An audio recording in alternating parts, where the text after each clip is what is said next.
boy Big Rig KO back again for another video.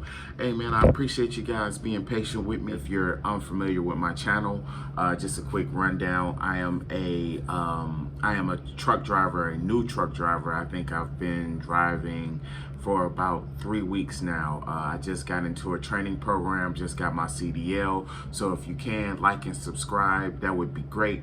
Liking and subscribing to my page and kind of view my other videos. I kind of give a lot of good information on truck drivers in as far as being a rookie, as far as being new to the industry. If you're trying to pass your CDL, if you're trying to go that route from different schools to different jobs, placements and things like that, I got it all on there. And if you guys want more information about anything concerning the trucking industry or about anything else, the trucker lifestyle, so to speak, I am willing to give it all as far as information is concerned. Just comment below and I'll definitely make a video out of it so you guys can learn as I learn. But anyway, for today's video, as you guys can see, I'm back in the hotel again. My training is officially over with for Butler Transport. It lasted I think it lasted just under 3 weeks. It's supposed to be for 160 hours of drive time. Once again, I'll go through the specifics as far as what Butler Transport wants from their trainees. To get paid, you need at least 2 hours behind the wheel. They pay $90 a day for those 2 hours driving. Every hour you drive counts towards that 160. I did not get a total of 160 hours behind the wheel just because the way they route you. So we got routed into PA from Kansas, from Missouri to Kansas.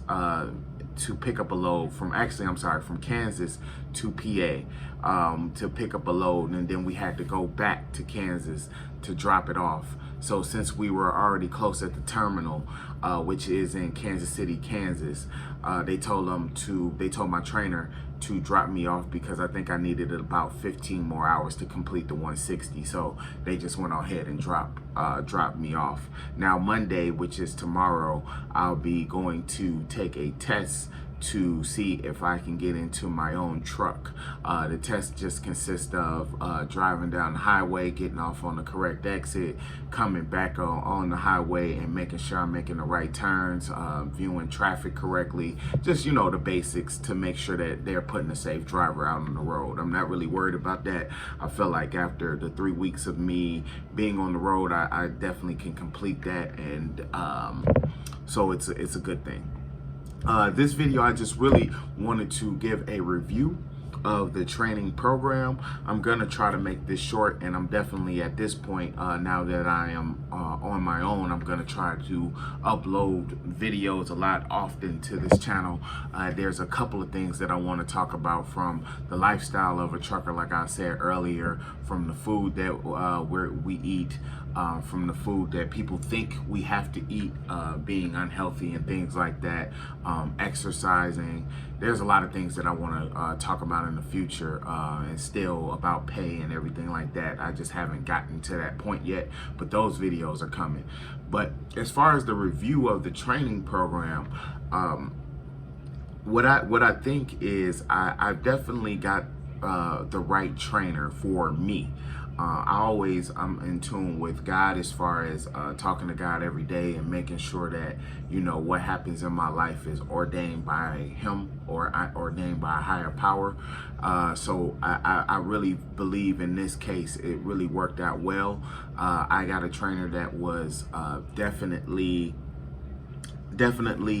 stringent as far as telling me things that I needed to know, how to keep myself safe, how to make these turns correctly.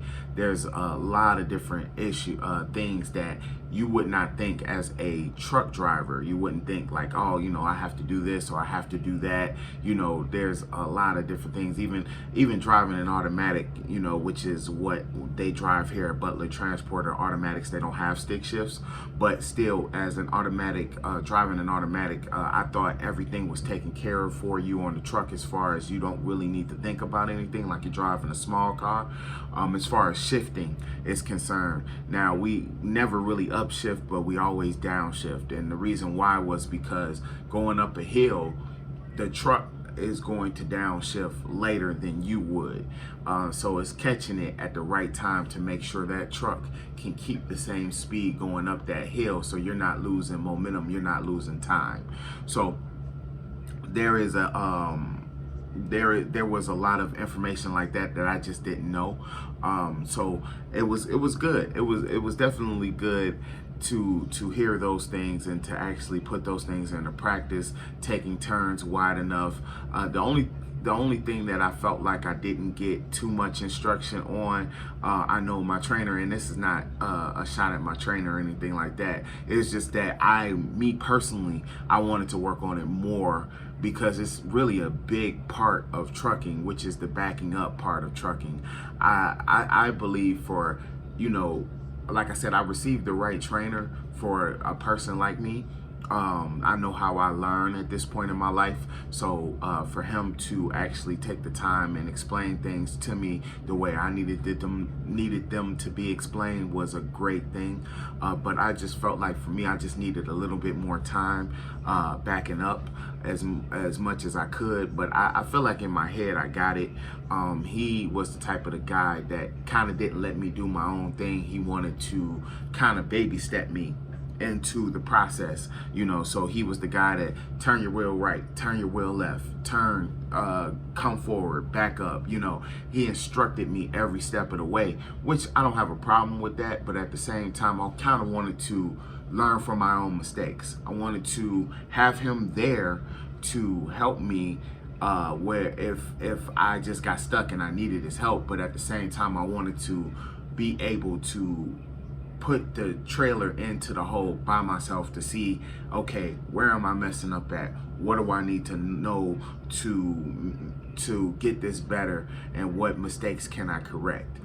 So I didn't really get that opportunity to do that. He was there every step of the way, like I said, and telling me, mapping it out, telling me which way to go and which way not to go. I guess I'll get that practice when I get on my truck. I have to complete a back end tomorrow, actually. So I'm kind of nervous about that, to be honest, because like I said, I haven't gotten that many times to do it by myself as an individual.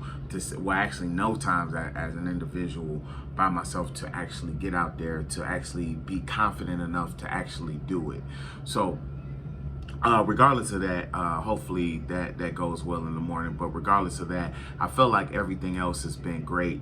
You know, I got in the truck and I was tensed up on the wheel the first couple of days, and going around curves and not knowing when to slow down on a downgrade and speed up when you're going when you hit that level. And just everything is about keeping your speed. You want to keep your speed, and the first thing that you don't want to do is slow down, because that's going to slow you down from your arrival time to your either your ship or your consignee.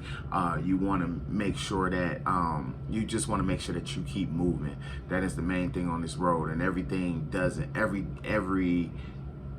everything doesn't just revolve around you slowing your truck down, slowing your time down. You can look to your left, get in your left lane. As long as the signs say that you can, you get in your left lane, pass up trucks and cars that are going too slow for your vehicle, so you can just keep going, moving to get to your destination. Our trucks are governed at 67 miles per hour, so that is the fastest that we can go unless we're going down a downgrade. He wouldn't let me go past 75 on a downgrade, because sometimes, if you guys know, some of these downgrades as far as hills are concerned, you're going steep down a hill and you can reach speeds up to 80 something miles an hour, you know, and you know, that's not always safe, definitely not. But as you get into the industry a little bit more and you learn how to handle the truck a little bit better, you'll see that, you know, sometimes you can get down that downgrade and just go up, because so a lot of times you're doing this, you're going down, going right back up. So you need that speed to kind of hit you over that hill, so you can make sure that you keep your speed. Like I said, it's all about keeping your speed and making sure you're doing it safely, of course, but keeping your speed so you can keep your distance and make sure that you're getting to your shipper and your consignee on time, and making sure that you're getting those loads out on time. But those things, I feel like I got them. Instead of holding the wheel like this on the first day, I'm holding the wheel like this, and you know, to a certain extent, I was even driving with one hand, because it's not a lot that you need to take to drive the two-wheeler. The 16-wheeler is like, it's just not a lot. You can really, if you got a good truck, you can really maneuver that truck the way you need to, without too much stress on your arms or on your hands and things like that, or pressure on the wheel. So those are the things that I learned. Once again, to sum up my training, I think it's been good. There were a couple of things that the training was great. The training was great. The things that I didn't like was the fact that you're kind of, when you're training, you're kind of on somebody else's time. Well, you're not kind of, you are on somebody else's time. It's their ship, they're running it.